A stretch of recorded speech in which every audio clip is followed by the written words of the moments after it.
HBM도 놓쳤다. 뭐 엔비디아도 놓쳤다. 근데 안 오르는 주식들이 있단 말이에요. 장기 차트 보면은 쩔어 있는 주식들이 있어요. 주봉으로 보면 실적 대비 주가가 10배도 안 해. 이런 주식은 이 실적이 올라올 거 아니에요. 프로듀서가 가질 수 있는 감성적 부분과 기업을 하는 사람들의 어떤 그 계산된 산식과 충돌이라고 봐요.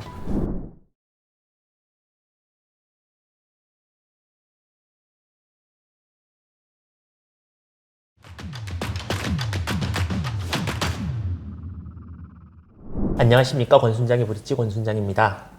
오늘은 20만 축하 기념전 기념전 녹화를 한번 해보도록 하겠습니다. 지금 정확하게 몇 명 정도 되신 거죠? 한 19만 8천? 9천에 가까운 8천? 9천에 가까운 8천. 곧 20만이 되겠네요. 예, 그렇게 될 것 같습니다.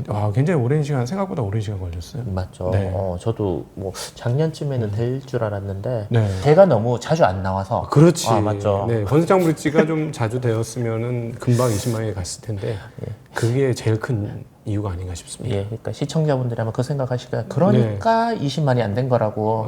그런 착각 속에 빠져 있으니까 이렇게 이제 생각을 할 것 같은데 지금 증시 상황을 그러면 어떻게 보시는 거? 그냥 지루하게 이 선에서 계속 뭐 2,700에서 2,500 사이를 왔다 갔다 하는 그런 시장이 앞으로도 계속 될 거라고 생각하시나요? 지금 뭐 미국이 금리를 못 내리는 상황이니 한국이 뭐 내리겠습니까? 내려야 되는 경기 상황이긴 하지만 못 내리는 상황인 거고 또 내렸다가 자산 가격만 안 등하게 되면은 정치하시는 분들은 뭐 오히려 지지 기반을 잃어버릴 거고 이러다 보니까 되게 조심스러운 상황이고요. 경제 정책을 펼치는 사람도 모두 그렇습니다. 근데 사실 엄밀하게 경기의 상황만 봐서는 미국보다 상황이 그렇게 썩 좋지 않기 때문에 금리를 낮춰야 되는데 미국 눈치 봐야 된다고 한국은행 총재께서 얘기하셨잖아요. 말씀하시더라고요. 그러니까 뭐 금리를 못 내리니까 경기는 좀 안 좋고 그러면 대표적으로 이제 극명하게 차이가 나는 게 회복되는 반도체 그리고 침체된 유통 이 두 가지를 비교해 보면 한국의 적나라한 모습을 지금 볼 수가 있어요. 그러니까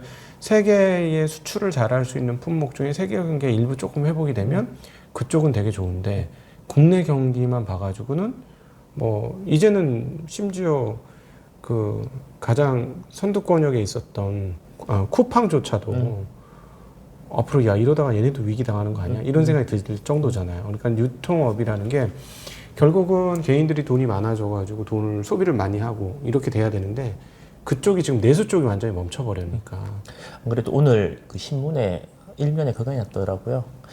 골프 금지. 우리나라 가장 큰 이제 마트를 하시는 SNS 열심히 하시던 분이 이제 회장으로 취임하시고. 그럼 골프 잘 치시는 걸로 아는데? 가장 큰 뭐 육성급 골프장도 가지고 있다라는. 골프 엄청 잘 치시는 골프 치지 말라고 회사 걸로 이제 치지 말라라고 뭐 그렇게 또 이야기하는 것 같더라고요. 그거 보면서 어렵긴 어렵구나. 근데 저런 거에서 과연 뭐 이익이나 이런 것들이 구조적으로 좋아질까 이런 생각은 들긴 들더라고요. 이게 구조적인 측면이 좀 분명히 있는 게요. 저희가 이제 작년부터 이제 부동산 공부를 조금 더 심화해서 했잖아요. 저희 채널에서. 그러면서 이제 제가 이제 부동산 시장의 자산 시장이라는 특성을 조금 간파를 하게 됐고 성향이 그게 문제가 뭐냐면 이제 한국에서 이제 자산 중심의 부채 경제를 만들었는데 그걸 이제 부동산 중심으로 만들었단 말이죠. 근데 부동산의 특징은 뭐냐면 안정적인 자산이라서 부채 활용도 레버리지를 쓸 수 있는 여력이 굉장히 커요. 그러니까 많은 사람들이 부채를 굉장히 많이 썼단 말이죠. 근데 부채라는 건 공짜로 쓰는 경우가 없으니 이자 돈을 내야 되지. 이 비용이 나가는데 그렇다면 소득 있는 사람은 거기에 비용을 대고 나면 소득 여력이 없어지는 거죠. 그러니까 당연히 돈 쓸 게 없는 거예요.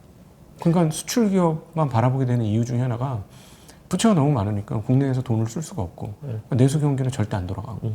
그러니까 저희 투자하는 사람들 입장에서도 내수에서도 정말 새롭게 뭐 장사하시는 분들 중에서도 경기 안 좋다고 다 못하는 게 아니라 잘하시는 분들 가끔씩 있잖아요. 그 어려운 상황에서도 뭐 그런 기업을 찾아낸다던가.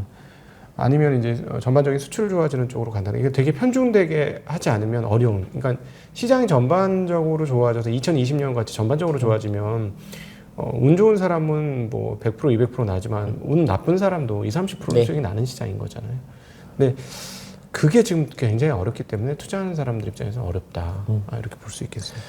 그러면 미국 경기가 지금 뭐 여러 가지 지표가 약간 혼재되어져 있는 측면도 분명히 있는데 좋다라는 의견이 이제 대다수고 네. 그리고 어떻게 보면 뭐 노랜딩이 아니라 갑자기 추락할 수 있는 뭐 그 정도의 지금으로서는 경기 하강이나 이런 것들을 찾기가 좀 어렵다라는 의견이 대다수더라고요. 그렇다 보면 정말 금리를 안 내리고 올해를 지나가는 이런 일도 발생을 할 거라고 생각을 하십니까? 이 선거 눈치 분명히 볼 거거든요. 네. 선거가 다가올 때까지 금리를 못 내리면 되게 금리 내리기 어려운 상황이 올 거예요. 한 번 정도는 당연히 내릴 것 같긴 한데 그 이상은 내리기가 힘든 상황이 와서 그렇게 되면 미국 경제도 속으로는 골병이 될 것 같습니다. 지금 뭐 나스닥 지수라든가 매그니피선트 세븐의 종목 상승률을 보면 어마무시하지만 러셀 2000 연초 대비로도 안 되거든요. 네네. 수익률이 한국보다 더 못해요. 그러니까 멍들고 있는 기업과 괜찮은 기업의 극명한 차이가 있고 그리고 한쪽에서는 계속 감원이나 이런 것들이 진행이 되어지고 있고 그다음 상업용 부동산은 계속 어려워지고 있고 금리 인상된 상황에서 떨어지지 않으니 한계 기업들은 계속 허덕거리고 있을 테고 그러니까 좋다가 한꺼번에 부러지는 상황들이 올 가능성이 있어 보여요. 우리 증시각도 TV 저희들끼리의 얘기니까 좀 편하게 얘기하면 지금 너무 좋지만 갑자기 끊긴다. 근데 이제 우리들이 바라는 건 좀 우리 좀 살려주고 끊겨라. 네, 그렇죠. 우리 좀 살려주고 끊겨야지. 우리 살지도 못한 상황에서 끊기면 우리 진짜 어떻게 하냐. 뭐 이런 고민이 있죠. 시장을 바라볼 때.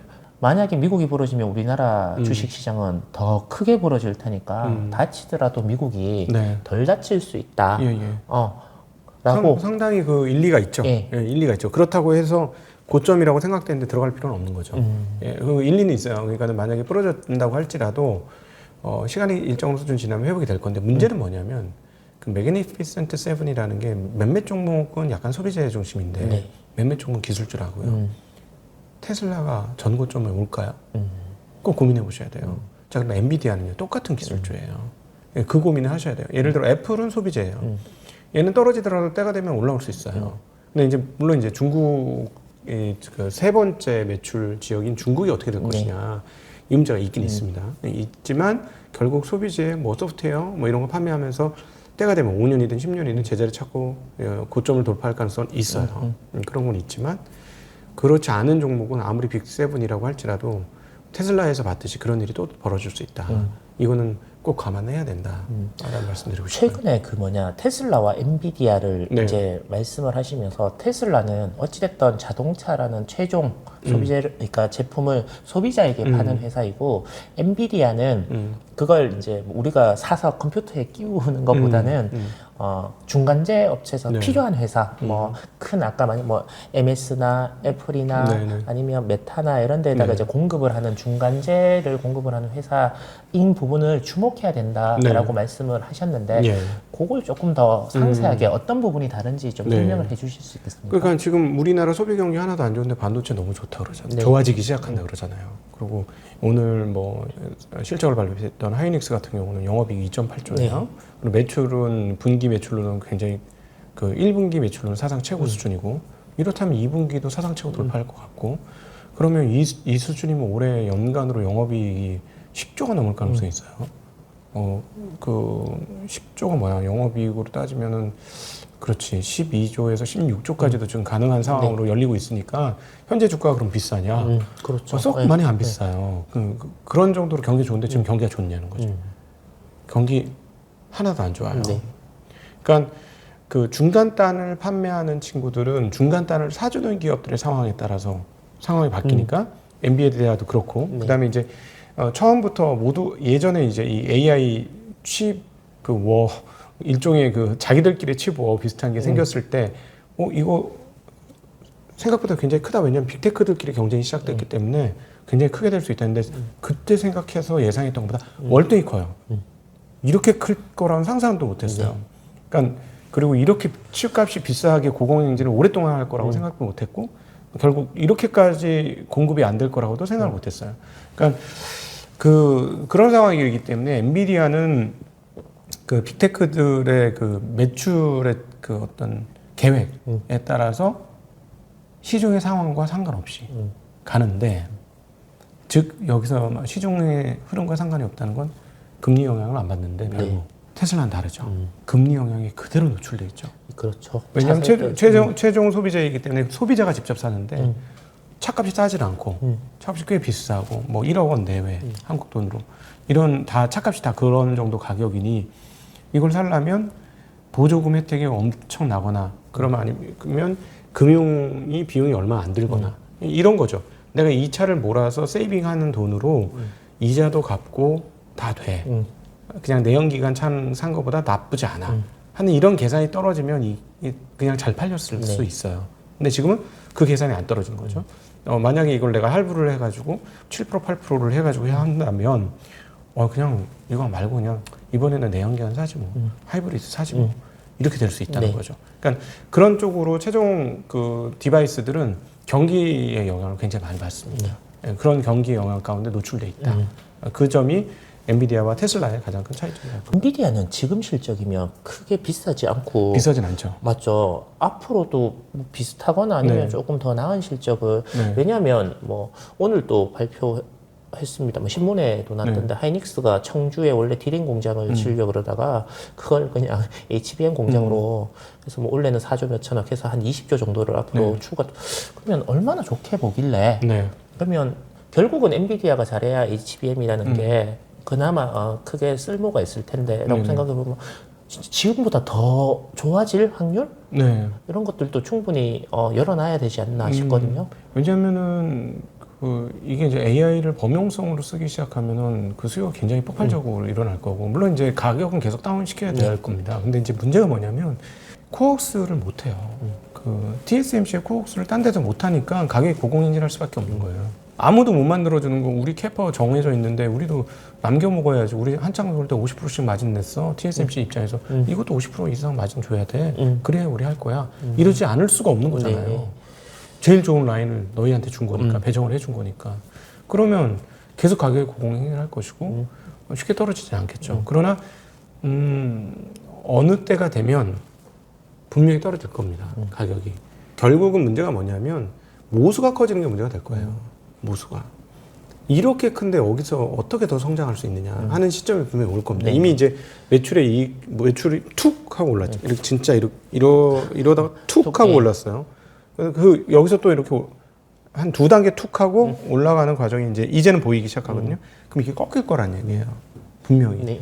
그러면 이제 그때에 이 주가에 대해서 어떻게 할 거냐. 그건 뭐 여전히 고민이죠. 그러니까 여전히 쌉니다만 갑자기 이익이 멈춰지거나 아니면 그 반도체의 항상 속성인 시간이 지나면 가격이 떨어진다는 개념을 감안해 봤을 때 마진율과 매출이 줄어들 때 어떻게 될 것이냐 하는 고민이 좀 있죠. 생각보다는 늦을 수도 있어요. 왜냐하면 그거를 이제 역으로 계산을 해보면 미국에 있는 기술 분석하신 연구소 쪽에서 온 것 같은데 HBM을 55단까지 만들 거라고 봐요. 네. 그러면은 지금 8단이고 이제 12단 들어갈 거거든요.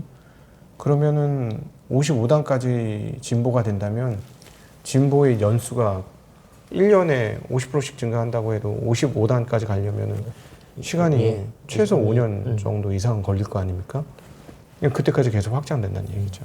그리고 만약에 이제 사람들이 AI를 막 편하게 막 쓴다. 그러면 지금은 빅테크가 서버단에서 클라우드 센터 만드는 것처럼 하지만 나중에 되면 우리나라의 대기업도 다 하나씩 끼워가지고 그렇게 하지 않겠나요? 쉽게 얘기하면 요즘 뭐 챗봇 같은 거 하면 답답하지 않습니까? 답답하죠. 바보 멍청이들 이런 걸 왜 우리 보러 하라 그러지? 뭐할 정도로 되게 답답하잖아요. 그러니까 그런 거 싹 다 바뀌겠죠.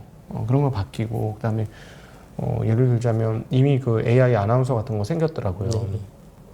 그 나레이션 해주는 간단한 거는 AI 아나운서한테 분명히 다 맡겨서 출연료 줄이려고 할 것이고 뭐 이런 흐름들은 계속 있을 거니까 이게 이제 보편화되면서 착착착착 퍼지겠죠. 그러니까 성장은 계속 할 것 같은데 성장률이 도대체 언제 눈에 띄게 꺾일 것이고 성장률이 꺾이는 순간이 주가 상승이 멈추는 상황이 아니겠냐. 그다음부터는 이제 소위 말하는 산업적 주식으로 따지게 되면 PER 배수가 계속 뭐 한 30배 내외에서 움직일 수 있는 주식 되니까 뭐 그렇게 되면은 지금 애매하죠.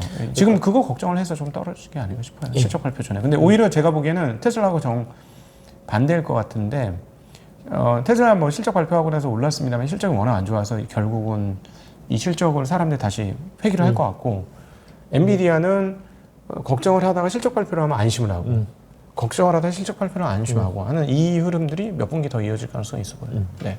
그러면 엔비디아를 예를 들어서 지금 비싸지만 뭐 네. 환전하기도 사실 좀 부담스러운 가격인데 그래도 뭐 달러가 있거나 네네. 뭐 미국 주식을 조금 사야 되겠다라고 하시는 분들은 엔비디아도 그러면 앞으로 계속 성장을 할 거니까 사놨다가 꺾이는 시점, 성장률이든 이익률이든 좀 꺾이는 시점에 팔더라도 네. 어느 정도의 수익은 얻을 수 있지 않겠냐라는 투자 아이디어를 가질 수는 있지 않을까요? 100% 먹을 수 있는 주식은 흔하고 흔한데 뭐 굳이 100% 먹을 수 없는 주식 가서 넣느냐는 거죠. 제 입장에서. 댓글에 딱 달리죠.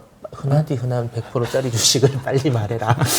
아니 제가 이제 저희 이제 방송에서 계속 얘기해요. 그러니까 뭐냐면 HBM도 놓쳤다. 뭐 엔비디아도 놓쳤다. 근데 반도체 경기가 좋은. 그래서 저희가 이제 수출 동향을 계속 확인해 드리는 거잖아요. 그러니까 반도체 수출이 전년 동기 대비 한 40에서 50% 계속 증가한단 말이죠. 피크는 내년도 초가 될 것 같아요. 그럼 올해 상반기 중간이나 하반기 어디쯤에 주가 피크가 나오겠죠. 주가가 지금 사실에 먼저 올라 있는 주식들이 있다면 그건 아니죠. 근데 안 오른 주식들이 있단 말이에요. 장기 차트 보면은 쩔어 있는 주식들이 있어요. 주봉으로 보면. 근데 이 얘네들이 이제 숫자 딱 보시면은 와 이렇게 주가가 이렇게 떨어졌는데 그래 실적이 떨어졌구나. 근데 실적 대비 주가가 10배도 안 해. 이런 주식은 이 실적이 올라올 거 아니에요. 네네. 그 사업을 계속 하다 보니까. 그럼 실적이 올라오면 지금 쩔어있던 게 옛날 가격 근처까지도 올라갈 수 있으니까 그것만 해도 100% 되는 주식이 있다면 그런 거 하시면 되죠. 우리나라 뭐 반도체, 많아요. 뭐 장비나 뭐 있어요. 소재 이런 회사를 말씀하시는 예, 거죠? 저희도 투자하고 있죠. 그런 쪽으로. 이미 뭐 한 30%씩 오르고 막 이런 주식들 있잖아요. 네. 그런 것들이 아마 그런 대상 중에 하나입니다. 보통 이제 요즘 뭐 외국인들이 안 들어오면 재미없다 네네. 뭐 이렇게 말씀을 많이 하시고 완전히 외국인들이 쥐락펴락하는 시장이다라고 말씀을 하시는데 그렇게 보면 주도주라는 게 뭐 작년에는 뭐 2차 전지 뭐 이렇게 아니면 뭐 국방에 관련된 네네네. 근데 지금은 그런 게 없고 하루 이거 올랐다가 그 다음날 저거 올랐다가 네. 이거 오르면 저거 떨어지고 뭐 이렇게 계속 순환도 아니고 딱 이거다 지금은 이게 대세다라고 하는 주식이 없는 것 같아요. 지금 미국이 반도체가 너무 빨리 올라서 그래요. 왜냐하면 이제 우리는 그 공백을 메우고 올라가야 되는데 네. 미국이 다 너무 많이 오르니까 이제 부담되니까 매도세가 있잖아요. 예. 그다음에 이제 숏도 있고 예. 그럼 걔네가 빠지면 외국인들이 그냥 팔아요. 파니까 한국은 뭐 실적은 뭐고 그냥 짤없이 떨어지는 거예요. 그러니까. 수급이 안 되니까 국내 수급이 그걸 못 받쳐주니까 그렇게 되니까 이렇게 되는데 근데 그 재미나게 이번 주에 어떤 일이 벌어졌냐면 크게 떨어지다가 외국인들이 조금 샀는데 많이 안 샀어요. 1조를 산 것도 아닌데 막 지수가 막 3% 4%씩 올라. 개별 그 반도체 관련 주식들이. 이건 뭐냐면 매도 공백이 좀 생겼다는 느낌이 들었어요. 그래서 제 생각에 한국은 공간이 좀 있는데 그런 측면에서 미국이 그냥 평타만 쳐줘도 되게 고마운 상황이에요.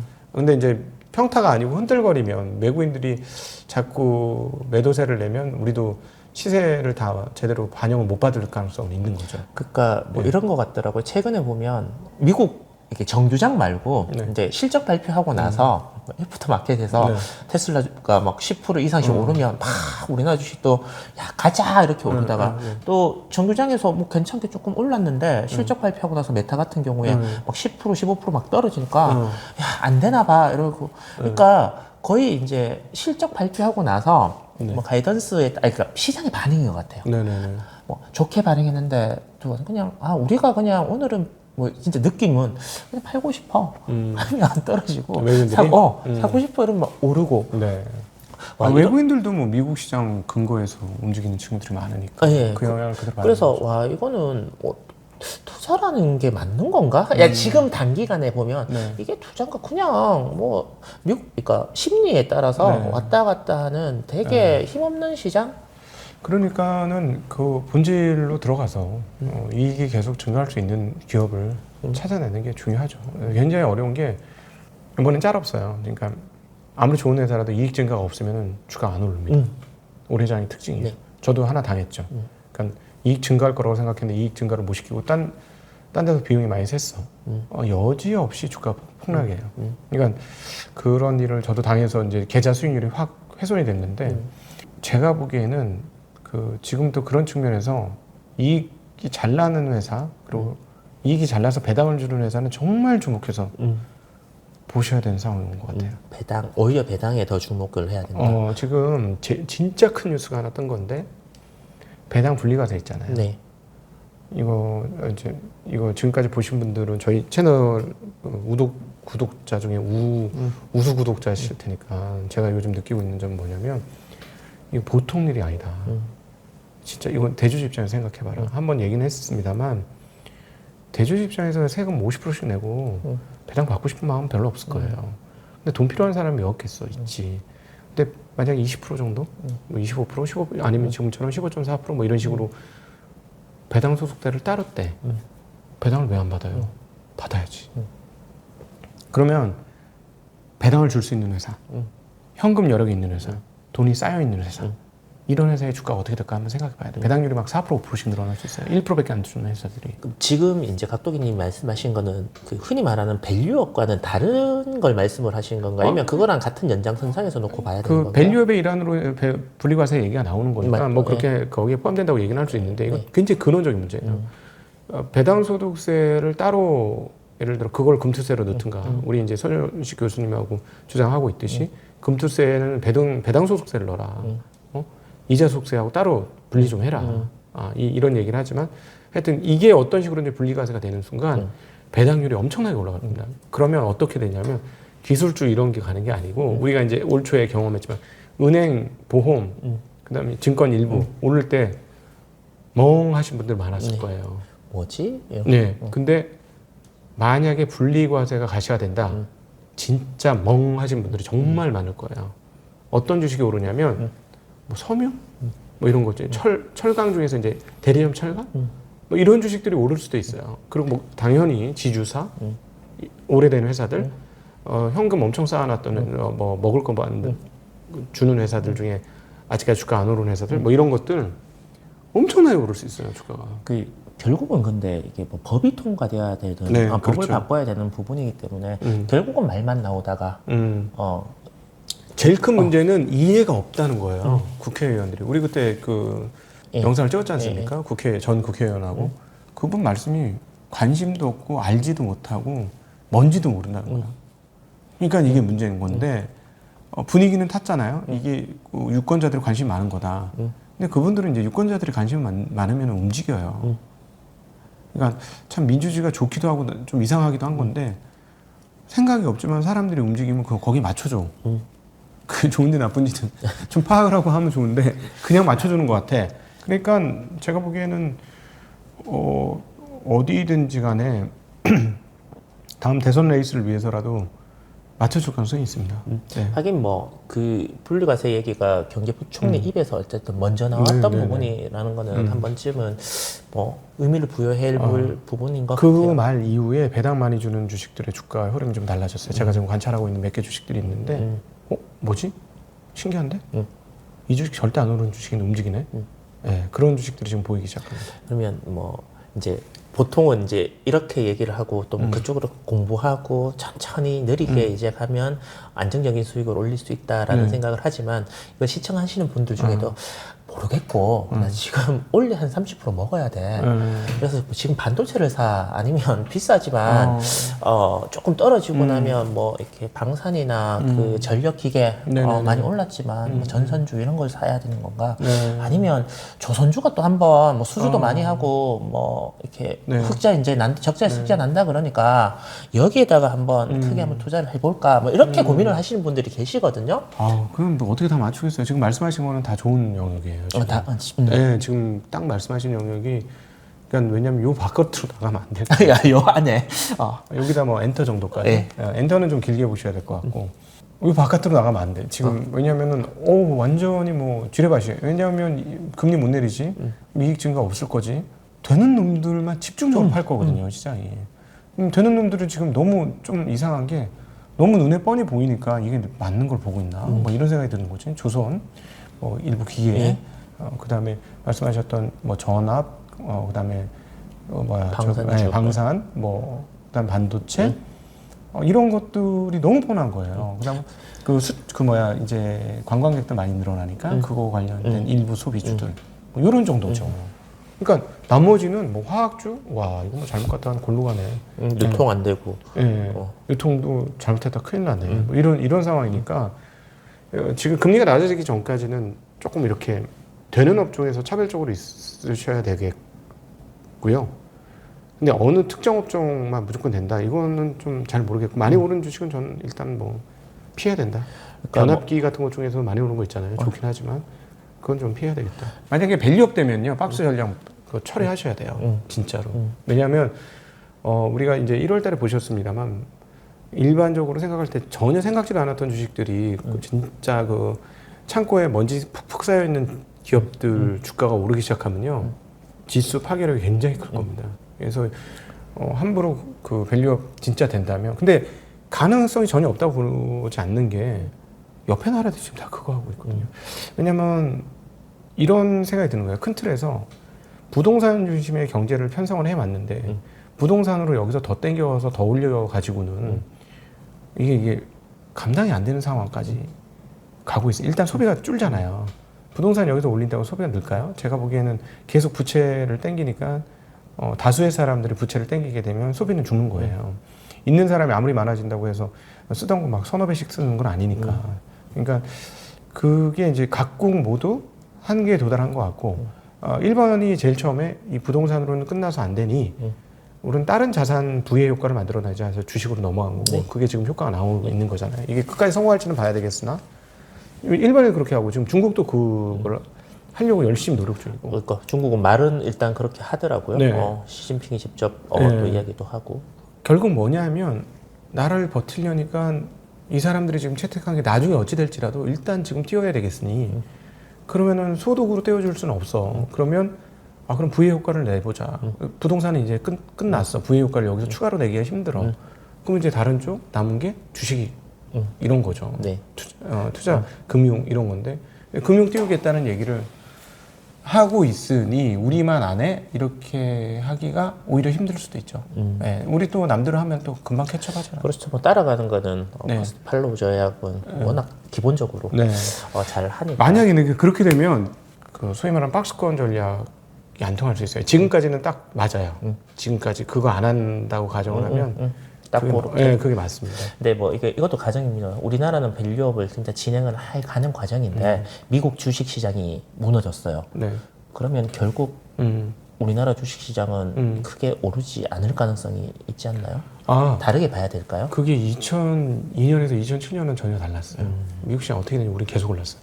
네. 그게 일종의 첫 번째 밸류업이라고 봐요. 왜냐면은 그 전에 이제 80년대도 있었는데 저퍼 장세 뭐 이런 게 있었는데 그때가 이제 한국 경기가 그 IMF를 잘 거치면서 구조조정이 잘 되면서 저평가 기업들이 확연하게 눈에 확 띄었던 상황이고 총자산도 증가하던 상황이어서 주식시장이 정말 좋았거든요 그때.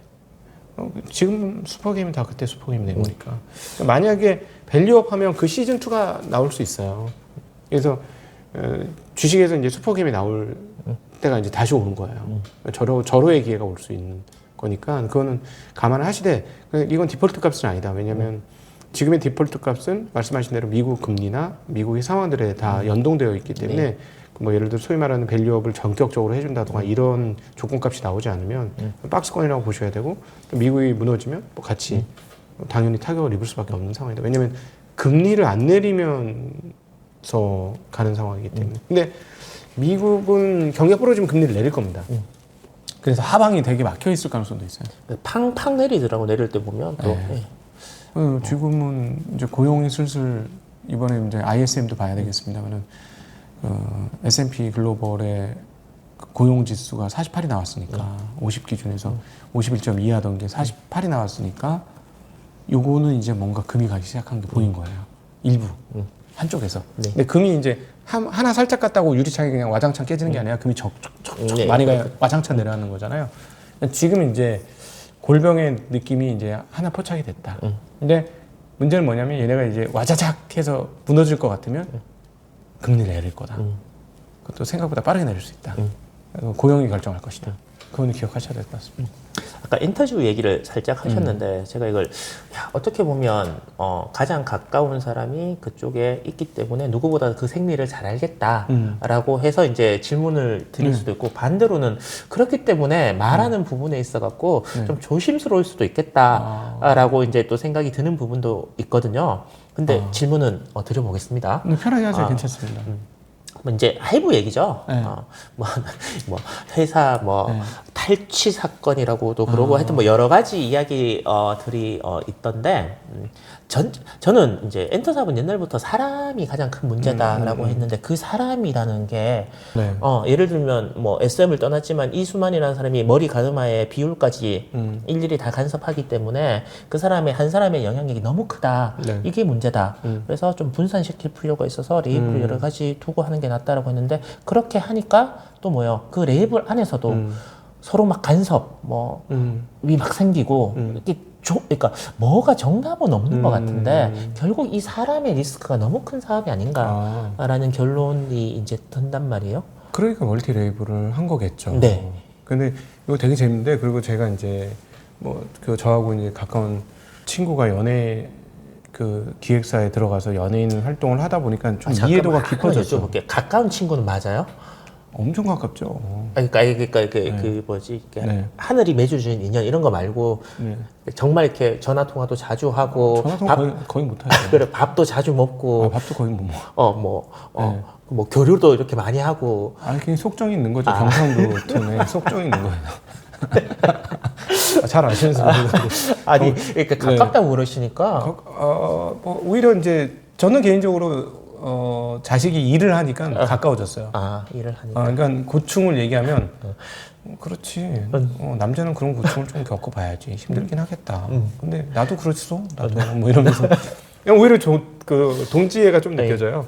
그래서 옛날보다 오히려 더 좋아졌어요. 옛날에 맨날 게임만 하고 있으면 막 화가 나고 그것 때문에 혼나서 뭐 걔는 삐지고 뭐 저는 저대로 화가 나 있고 막 그랬었는데 뭐랄까 남자 대 남자로서 좀 보여지고 그다음에 사회생활을 한 사람으로서 사회인으로서 느낌이 있고 뭐 그런 게 있어요.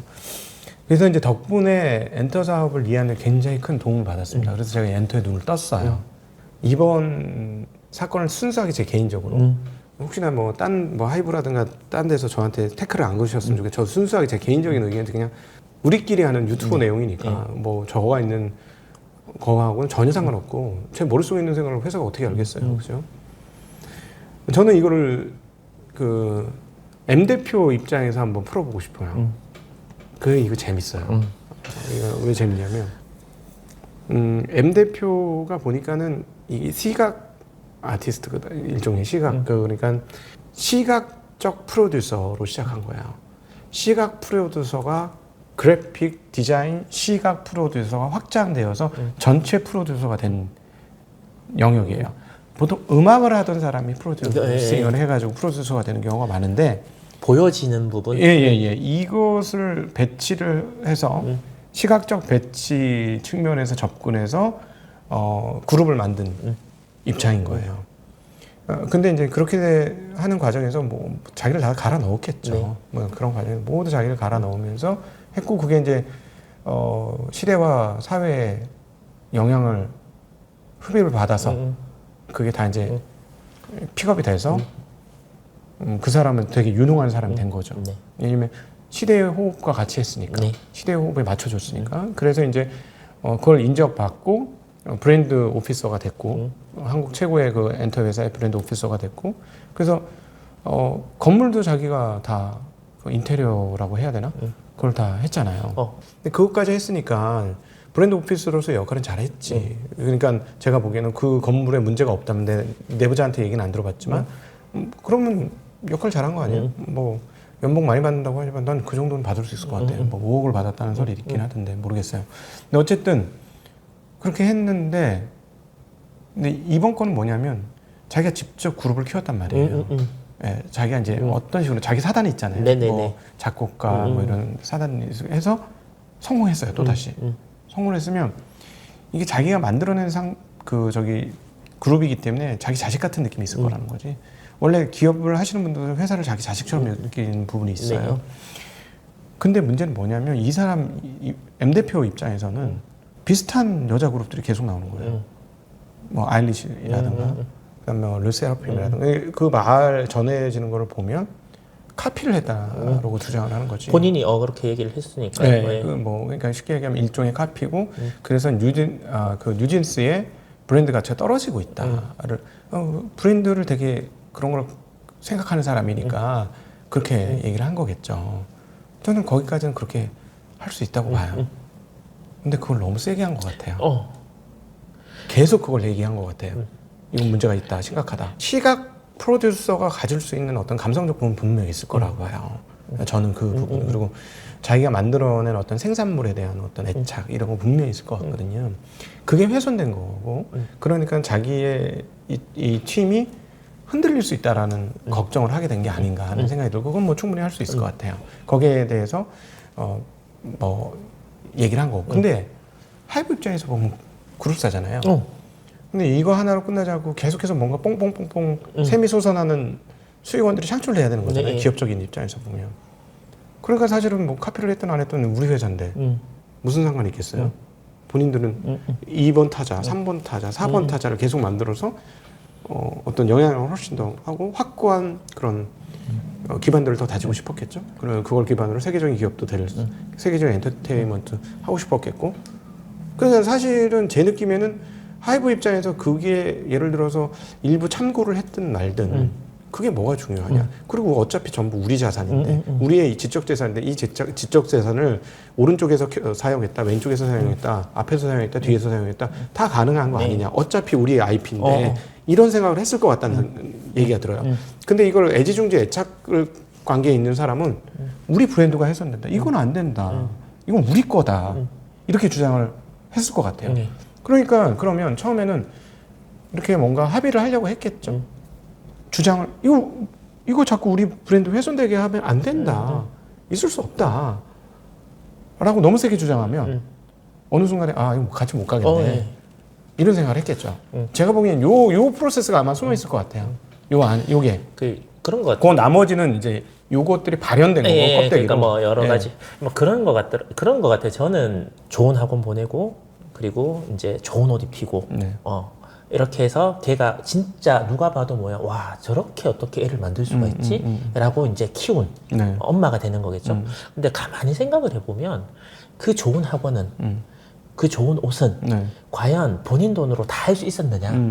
왜냐하면 중소회사에 있었으면 절대로 이렇게까지 미국이나 이런 데를 그렇게 예를 들면 BTS의 후광이나 그런 것들이 하이브에서 만든 또 다른 여자 그룹 아니면 소속된 여자 그룹 이런 후광이 분명히 있었을 텐데 그 부분을 조금 본인의 능력을 너무 과신한 부분도 분명히 있지 않겠냐라는 생각이 들거든요. 저는 이 부분을 감성적으로 터치하고 싶어요. 그러니까 시각 프로듀서가 가질 수 있는 감성적 부분과 기업을 하는 사람들의 어떤 그 계산되는 산식과 충돌이라고 봐요. 개인적으로 같이 있었을 수 있으면 좋았겠죠. 근데 이제 기업을 하는 사람들 입장에서는 계속 다양한 수익원 창출을 해야 되는 입장이니까 하나로 멈출 수는 없다. 근데 여기서는 그걸 일종의 생명력 있는 썸띵으로 봤으면 그 생명력을 유지하고 싶다.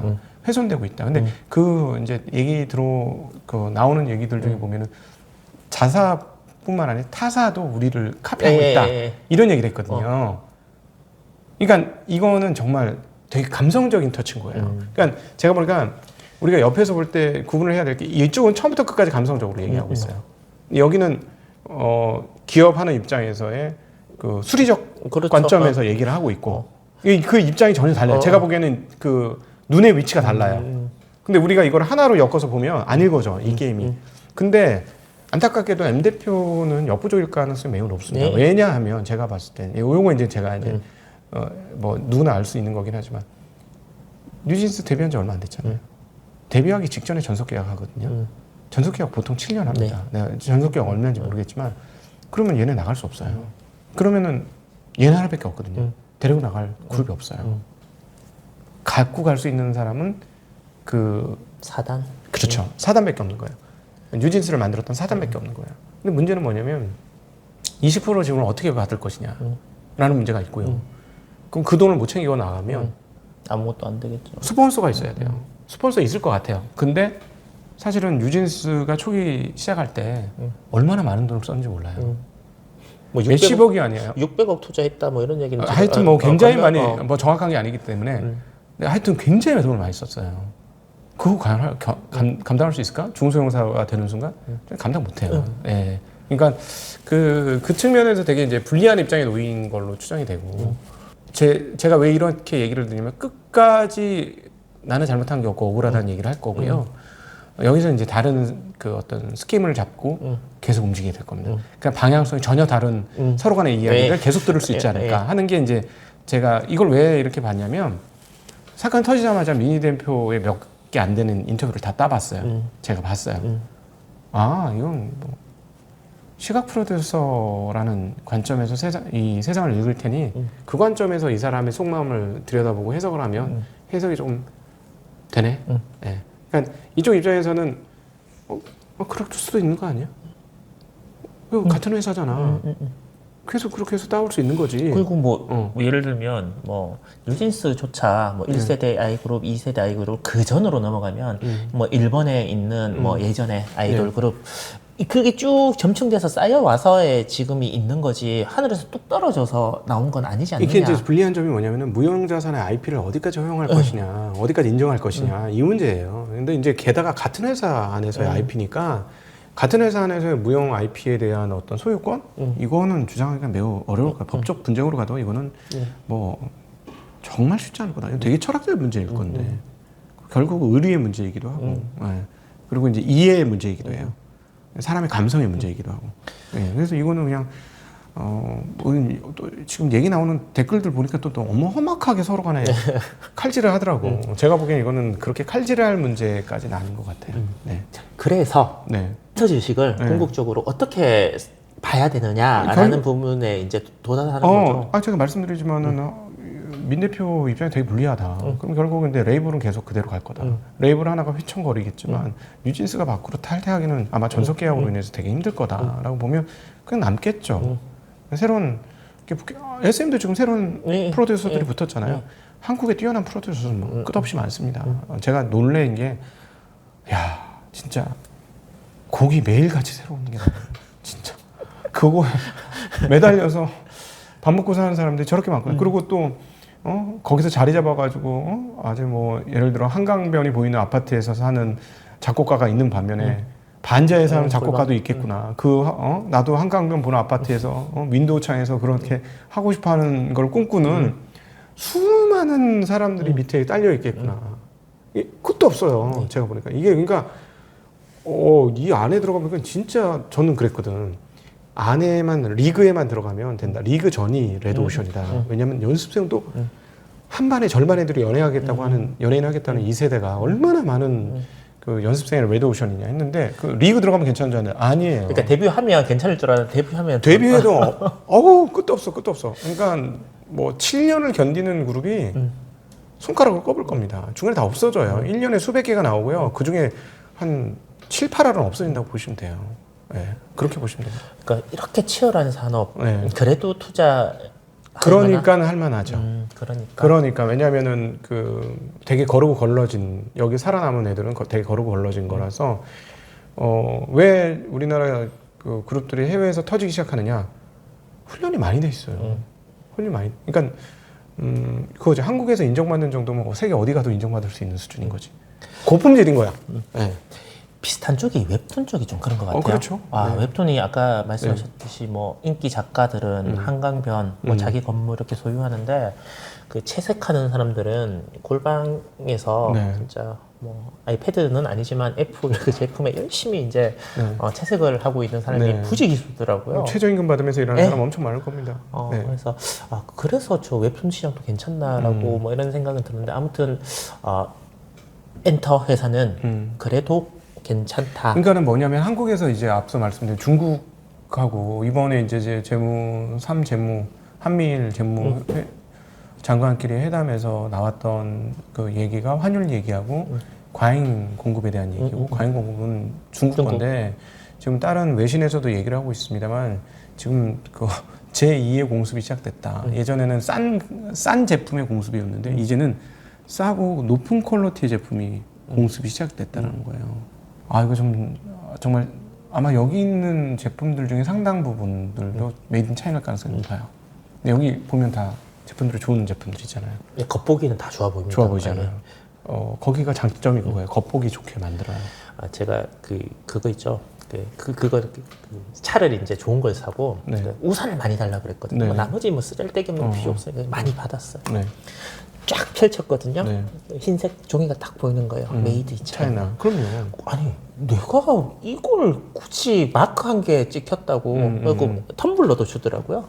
비싸요. 들어가면 몇만 원씩 하는데 메이드 인 차이나인데 더 웃긴 게 저기 인터넷 쇼핑몰에 가면 똑같은 물건이 있어요. 거기에 이제 포르쉐 마크가 찍혔느냐 안 찍혔느냐의 차이로 그렇죠. 가격이 진짜 두세 배 정도 차이가 그럼요. 나더라고요. 네. 근데 뚜껑 밑에 보면 그래서 사봤더니 똑같은 네, 제품은 거의 똑같을 거예요. 그러니까는 이제 브랜드력이 없는 거지 제품력이 없는 게 아니거든요. 그러니까는 이미 선진국을 다 카피를 했어요. 그러니까는 지금 난리가 난 게 태양광은 이제 못 따라가는 거야.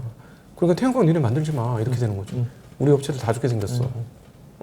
왜 그렇게까지 미국 재무장관이 가서 니들 공급까지 하지 마라고 왜 했냐면 제품 경쟁력이 안 되니까 그런 거예요. 이게 무서워진 거지 이게. 그래서 그런 측면에서 보면 야 이게 진짜 이주환 우리 박사님하고의 대담에 보시면 나오지만 반도체는 그런 측면에서 되게 좋다. 왜냐면 열심히 만들어서 새 제품 만들면 구제품 된다. 근데 우리나라는 열심히 새 제품 잘 만든다. 그래도 그 측면에서 계속 앞서가는 흐름들이 있을 것이다. 근데 이제 과거에 대비해서 높은 마진율 유지하는 기간이 짧아지겠죠. 중국 애들이 이제 반도체 진입을 하게 되면 뭐 그런 게 있습니다만 그런 측면에서 봤을 때 어떤 산업에서 우리가 근데 물건은 진짜 되게 어려우실 것 같은 거예요. 물건은. 그래서 엔터는 물건이 아니야.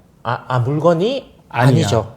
물건이 아니어서 괜찮아요. 사람이죠. 결국은. 네, 근데 서비스도 사람이에요. 근데 이 영역은 살아있을 것 같아서 제가 이제 엔터에 관심을 엔터를 네. 이렇게 보신다. 네. 알겠습니다. 이제 환율 얘기를 이제 한번 엔화 이야기를 한번 해보고 싶은데요. 엔화가 34년 만에 최저다. 네. 그래서 제가 한 2주 전에 일본을 갔다 왔거든요. 네. 저는 태어나서 맨날 외곽으로만 다녔나 봐요.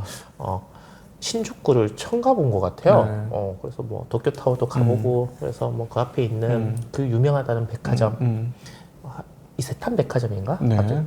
그 지하에 진짜 이렇게 과자가 예뻐도 되나? 라고 그러고 이제 일본 가면 요즘은 이제 사와야 될 옷 브랜드 이런 것들이 있습니다. 갔거든요. 네. 사이즈가 없어요. 한국 사람이나 외국 사람 다 사가고 거의 한국 사람들이 그리고 거기 이제 미국 사람 일본 사람들도 이제 좀 소득이 높은 사람들은 이제 소비를 좀 하는 거 같아요. 그렇게 하더라고요. 그러면서 보니까 예를 들어서 우리나라에 수입하는 물건보다는 당연히 싸고 또 환전도 앞에 8자 정도는 아니면 900원 네. 그리고 리펀치 텍스 리펀 해주고 네. 백화점에 쿠폰 오프. 그래서 와 일본 가면 물건이 참 싸구나. 그래서 우리나라 사람들이 여기서 이렇게 참 좋은데 그렇다 보면 일본의 수출품 우리나라 같이 경쟁하는 자동차를 비롯한 얘네들은 앞으로 계속 이런 식으로 가면 힘들지 않을까? 라는 생각까지도 이제 한번 해봤었거든요. 관광 대국이 된 거잖아요. 일본은 지금 관광 대국이 된 거죠. 그래서 동남아 됐다 그랬잖아요. 계속 일본 동남아예요. 이제부터는 제가. 근데 앞으로도 계속 이런 식의 일본 경제나 일본 발전 밖에 그러니까 그러니까 결국은 저거죠. 소비를 해줄 수 있는 임금 인상이 있느냐. 근데 가장 큰 문제고리는 중소기업이 너무 많아요. 일본은 그렇죠. 중소기업은 97%, 99% 이런 얘기를 하니까는 중소기업이 너무 많기 때문에 대기업은 올려줄 거예요. 그러니까 거기도 편차가 더 생기겠죠. 제가 보기에는 이 정책 포기할 것 같지는 않습니다.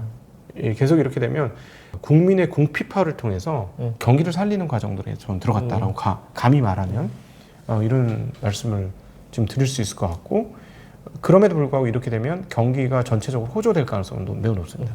저는 자동차도 일본 굉장히 위기라고 생각하는데 하이브리드 기술이나 이런 건 굉장히 좋은데요. 계속 말씀드리지만 저는 이제 자동차 살 때 30년 탈 거야. 이렇게 하고 차 사는 사람 얼마나 될까 이제. 이쁘고 편리한 차를 사지. 도요타 회장은 그래도 새로운 엔진을 개발해야 된다. 네. 그게 살 길이다. 연비 좋은 거 하겠죠. 그리고 전기차는 아무리 많이 해더라도 30% 이상의 점유율을 넘기는 힘들 거다라고 세계 1위의 자동차 회사에서 주장을 하고, 그리고 지금까지는 네. 어찌됐든 요 시점에서 보면 하이브리드 자동차 시총 보면 장난 아니지 않습니까? 네. 그래서 맞나? 네. 근데 아직도 도장을 찍고 팩스를 쓰는 나라라 그거 감안하고 봐야 될 것 같아요. 걔네들이 하는 얘기들은. 네. 현금 쓰고 현금도 다 자판기로 받고 네. 정말 신기하긴 신기하더라고요. 네, 네, 네. 그렇죠. 그러니까 뭐랄까요? 계속 말씀드리지만 메이지 유신 이래로 윗라인에서 혁신이 없으면 변화가 없는 나라인데, 이번에 사실은 윗라인에서 혁신이 있었던 거예요. 아베노믹스가 결국은 윗라인에서 그 위에 있는 지배층들이 이 방식으로 가겠다고 결정을 한 거고, 근데 그 방식이 국민의 궁핍화예요. 제가 보기에는. 그래서 이걸 놓지 않을 것 같아서 제가 NI 악세가 쉽게 안 끝날 것 같다라고 했는데, 이제 한계에 도달한 게 155엔에 오니까 미국을 만났잖아요. 여기서는 더 안 된다고 마음을 먹은 거예요. 그러니까 만난 거고. 그러니까 여기선 지키려고 할 겁니다. 우리나라 환율도 1380원, 70원 왔다 갔다 하는데, 여기에서 1200원대가 과연 올까라는 생각이 그러니까 수출을 많이 한다거나 네. 그러니까 우리나라 수출을 많이 해서 외화가 많이 들어온다고 해서 네. 과연 이 환율이 네. 떨어질까? 네. 아주 좋은 질문이시고, 이 부분에서 인지호 센터장이 얘기했고, 저희 이제 아마 저희 이 영상 앞전에 찾아보시면 그 내용이 나오는데, 한국의 경쟁력이 그만큼 떨어진 것이다. 네. 그래서 전체 한국의 이 전체 GDP, 전 세계 GDP에서 차지하는 비중이 과거 한 2% 됐는데 지금 1.6% 떨어졌고, 그것이 반영되는 것이다. 라는 얘기를 하셨어요. 그래서 그거를 굉장히 부인하기 어렵고, 그런 측면에서 이제 자산시장의 상승이 부동산으로는 한계가 있으니 주식의 뭐 밸류업 이런 게 되게 중요하다고 보는 게, 어떤 금융 쪽에서 뭔가를 풀어주는 이런 과정들이 좀 필요한 건 분명히 맞는 거예요. 그런 측면에서. 그리고 지금 현재 보면은 1150원이 과거 평균 환율이었는데 이거 오겠나 싶은 거 맞죠? 그리고 일본이 저렇게 되면 우리만 가기는 또 힘들죠. 예. 우리가 약화되는 부분도 있는 거 사실인데, 일본이 저래버리니까 같이 동조할 수밖에 없는 이유도 분명히 있다. 예. 저는 개인적으로 디자인이나 이런 것들 가보면 이제 현대차하고 일본차하고는 차이 격차가 많은 것 같아요. 예, 그렇죠. 저는 실내는 인정을 합니다. 아, 실외도 그래요. 그것도 인정을 합니다. 아, 최근에 그 어디라 도요타에 큰 차 있어요. 알파드? 알파드. 아니, 타보셨습니까? 엄청 좋잖아요. 네, 엄청 좋습니다. 엄청 좋잖아요. 엄청 좋습니다. 제가 이러니까 일본 빠갔네. 1억 정도 하잖아요, 차값이. 예, 9천 몇백만 원 합니다. 1억입니다. 근데 그 뒷문 어제 뒤에서 봤거든요, 그 차. 앞에서도 보고. 안 사고 싶어요. 진짜. 타면 정말 좋습니다. 아, 차 좋은 건 알아요. 예. 차 좋은 거 아는데 저거를 내가 저 그냥 차라리 스타리아를 사야 되겠다.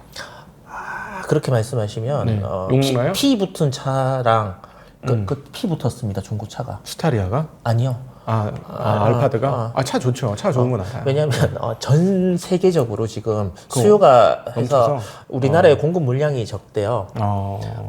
그리고 그러니까 일본의 디자인이나 이런 것들에 대해서 확실히 예를 들면 꼼대든 아니면 스투시든 요즘 젊은 애들이 되게 많이 입잖아요. 다 일본 브랜드단 말이에요. 저들의 디자인들이 과연 좋은 건가 생각을 하지만 또 뭐요? 일부 뭐 의주나 이쪽에서는 또 세계적으로 우리나라보다 훨씬 더 인정을 받는 부분도 있으니까. 그래서 그러니까 저는 사실 전기차로 제가 이제 차를 한번 이렇게 고민을 하고 있는 시점인데 선뜻 전기차로 안 가고 하이브리드로 가는 게 맞지 않을까라는 생각을 그거는 경험을 했거든요. 안 해보셔서 그래요. 저는 다시는 내연기로 못 갑니다.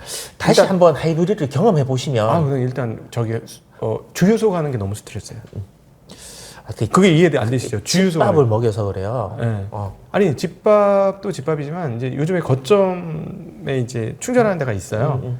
이제 정해놓은 거예요. 왜냐하면 우리의 삶의 패턴이 90%는 거의 똑같기 때문에 여기서 충전하면 되고 여기서 충전하면 되고, 저는 급속 충전도 이제 안 해요. 저속 충전만 한다는 거예요. 그래서 충분하거든요. 그러니까 딱딱 정해놓고 하니까 세상 편한 거예요. 그다음에 정비소를 단 한 번도 안 갔잖아요. 이런 게 엄청나게 편해요. 정비소 단 한 번 안 가고 업그레이드 알아서 해주고. 그러니까 실내는 계속 조금씩 좋아지는 거예요. 스마트폰처럼. 이런 것도 있고, 딱 하나 하는 정비가 타이어 언제쯤 갈지? 이 고민. 그것도 스트레스이긴 한데, 저는 타이어 언제 가는 게 제일 스트레스예요, 자동차에서. 저는 이제 테슬라를 3를 타는 다른 분이 있는데 계속 뭐 경고등, 타이어 경고등 들어와서 AS 받으러 이제 한번 문제 있으면은 계속 있더라고요. 뭐 문제가 그런 생기면 것들을 힘들죠. 그런 것들을 이제 보고 또 사고 나서 그거 AS 안 되겠죠, 잘. 예. 거의 폐차죠. 그러니까 그런 것 들으면, 그러니까 지금은 아니다, 아직은 아니다. 또 뭐 제가 단독주택에 사는 것도 아니니까. 네. 그래서 지금 하이브리드로 가는 게 가장 현실적이고 합리적인 선택이 아닌가라는 사고 날 생각을. 확률도 많이 없어요. 저는 사고 날 뻔한 거 여러 번 있었는데 다 그 제어 장치가 상당히 많이 도와줬어요. 네. 그래서 이제 장단점이 분명히 네. 있는데 워낙 좋게 말씀을 하시니까 제가 이제 그렇지 않게 생각을 하는 사람도 많다라는 근데 부분들을. 뭐 지나보면 한 10년 지나보면 알겠지만 이건 정해진 미래입니다. 예, 근데 이제 가격이 비싸서 대중화가 안 되는 거지. 제가 보기에는 왜냐하면 간단히 말해 한국의 택시들이 지금 전기차 비율이 얼마 빨리 물론 할인을 엄청나게 해서 네. 그런데 물어보세요. 운전이 직업인 분들이에요. 내연기관으로 다시 돌아가겠어요? 제가 몇 분한테 물어봤거든요. 아니요. 택시 분들이 그게 직업이고 그게 밥벌이 전부 수단인데 편하다는 얘기입니다. 월등히 편합니다. 네. 알겠습니다. 그리고 이게 제가 지난번에 여기에서 모임을 했을 때 네. 뭔가 질문을 했는데 그때 분위기가 좋아서 오늘 마지막 질문으로 하려고. 네. 분위기가 좋았다기보다는 우리가 생각하는 것보다 좀 다르게 생각하시는구나라는 부분도 있어서 네. 이제 미국 대선이 네. 이제 한 6개월, 7개월, 네. 6개월 정도 남은 것 같네요. 네. 그 정도. 누가 될 것 같습니까? 또 이제 미국이 빠지는 것 같아요. 진짜 반반인 것 진짜? 같아요. 진짜 그때는 진짜 반반인데 우리 외국인 입장에서는 당연히 바이든이 미국을 살기 좋게 만들었으니까 되게 좋은데 결국 인플레이션 안착이 달려 있는 것 같아요. 인플레이션이 안착될 거면 제가 보기에는 바이든 의외로 되게 유리하다. 근데 지금 인플레이션이 안착이 안 되잖아요. 네. 그럼 서민들 살기 너무 어려운 거예요. 그러니까 다시 올라오고 있으니 근데 이제 열심히 가라앉히려고 노력하겠죠. 네. 그러니까 가라앉혀서 인플레이션이 좀 편안해지면 개인적으로는 바이든이 유리하고 이게 편안해지지 않으면 트럼프로 넘어갈 수도 있다라는 생각이에요. 제가 네. 한 달에 한 번씩 그러면 계속 여쭤보도록 하겠습니다. 인플레이가 좀 안정이 돼야지. 저는 인플레이에 달렸다고 봐요. 지난번에는 제가 왜 여쭤봤냐면 바이든 쪽이 그래도 좋게 본다. 왜냐면 그 당시에는 다 트럼프 된다고 했거든요. 네. 다 트럼프는 아닌데 내가 보니까 경기가 되게 좋고 인플레이션 안정되고 이랬는데 지금 한 달 사이에 인플레이션이 안정이 안 되는 걸로 나오고 있잖아요. 그래서 이제 핵심 키는 미국에서 인플레이션의 대선을 결정하지 않겠는가? 라는 개인적인 생각은 그렇게 하고 있어요. 네. 알겠습니다. 이제 뭐 4월 달이 지나서 이제 5월 달 했는데 혹시나 이 하반기까지는 아니지만 이 중간 올해 중간에서의 뭐 각오나 다짐 이런 것들이 있으면 마지막으로 한번 해주시고 마무리하면 어떨까 싶습니다. 처음으로 언더퍼폼을 해가지고 제가 많이 괴롭습니다. 그래서 요즘에 생각하는 게 목숨 걸고 일을 하지 말아야 되겠다는 생각이 들어요. 자꾸 언더펌프 하니까 자꾸 나쁜 생각이 막 드는 거예요. 진짜? 네, 그러면서 여기 창이 너무 큰데? 아니 창 안 뚫어져. 근데 제가 무슨 생각을 했냐면 내가 목숨을 걸고 일하고 있구나라는 게 이 뜻이구나라는 걸 알았어요. 그러니까 진짜 오랜만에 2018년 이후에 처음으로 지금 언더퍼폼을 하고 있는데 너무 괴로운 거예요. 볼 때마다 가슴에 상처가 생겨. 제가 보통 이제 과거의 상처들은 지나면 잊혀지거든요. 근데 2018년을 왜 못 잊냐, 2017, 18년 사이를 왜 못 잊냐면 그때 너무 괴로웠어요. 그게 시즌2가 된 거예요. 제가 지금. 근데 저는 이제 6월달 이후로는 회복될 거라고 믿습니다. 6월달 이후로는 회복될 거라 믿는데 일단은 저희들한테 돈을 맡겨주신 분들은 전부 플러스 내고 나면 제2의 인생을 살 수도 있겠구나. 일단 다 플러스 내주고 은행 이자보다 바라기는 한 2배 이상 누적 수익률을 만들어주고 나면 너네 좀 편하게 살아야 되겠다는 생각도 좀 지금 조금 그러진 않을 거지만 그런 생각도 좀 있어요. 편하게 사는 건 저한테 물어보시면 제가 또 먼저 한번 살아봤기 때문에 잘 알려드릴 수 있습니다. 그러니까 힘들게 자전거 타고 이렇게 하는 거 편한 거 아니에요. 제가 그리고 최근에 깨달은 바가 있어요. 버핏에 대해서 공부를 하면서 깨달은 바인데 버핏이 왜 이렇게 오래 살았을까? 운동을 안 해서 운동도 안 하고 햄버거 먹었잖아. 콜라만 먹고 불가사의잖아요. 자기 하고 싶은 일만 했구나. 자기 하고 싶은 말 했어요. 그래서 제가 최근에 이제 나이 먹고 깨지고 지금 이번에 이제 언더퍼폼을 하고 나서 읽는 버핏은 좀 느낌이 많이 달라요. 제 이제 독일책방에서 보셨으면 다시 한번 확인하실 수 있는데 목숨 걸어놓고 일할 게 아니고 편안하게 살 수 있게 투자를 해야 된다라는 생각으로 이제 점차 바뀌고 있어요. 그러니까 버핏은 굉장히 편하고 즐겁게 투자를 해서 오래오래 사는 거예요. 자기가 하고 싶은 대로만 해서. 그러니까 결국 즐기는 사람을 못 이기는. 근데 그 사람이 투자를 즐기는데 자기 방식대로만 하는 거거든요. 제가 이제 포인트를 잡은 거죠. 온갖 거를 다 뭐 우리의 전략은 턴어라운드, 그다음 저평가, 가치주 발굴, 이벤트 드리븐, 그다음에 또 이슈가 있는 것들, 법적 이슈가 있는 것들, 뭐 이런 것들 찾아가지고 뭐 하겠다 등등등 여러 가지를 하잖아요. 그렇게 하는 게 아니고 단순한 방법으로 자원을 제일 잘 활용하는 회사를 찾아서 그 회사에 투자하면 된다. 이게 버핏의 방식이고 간단하게 말씀드리면 이게 버핏의 방식이고 이 방법이 언제 어디서나 투자에 있어서는 최선이었구나 라는 거를 이번에 다시 한번 깨달았습니다. 근데 문제가 조금 있어요.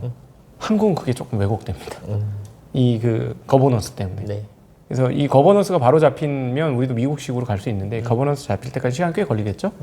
그럼에도 불구하고 그 틈새에 비슷한 기업들을 좀 찾아내서 이제 투자를 해야 되겠고, 일단 그 전까지는 우리가 쓰던 방법을 일부 써야 되겠지만 시간이 지나면 차츰 이렇게 일관된 패턴의 방식들로 투자의 방식을 변형해 가야 되겠다라는 생각을 지금 하고 있습니다. 알겠습니다. 버핏 이야기는 나중에 또 기회가 되면 네. 조금 더 깊이 이야기를 나누었으면 하고요. 네, 오랜만에 해서 시간을 엄청 오래 했다. 맞죠? 네.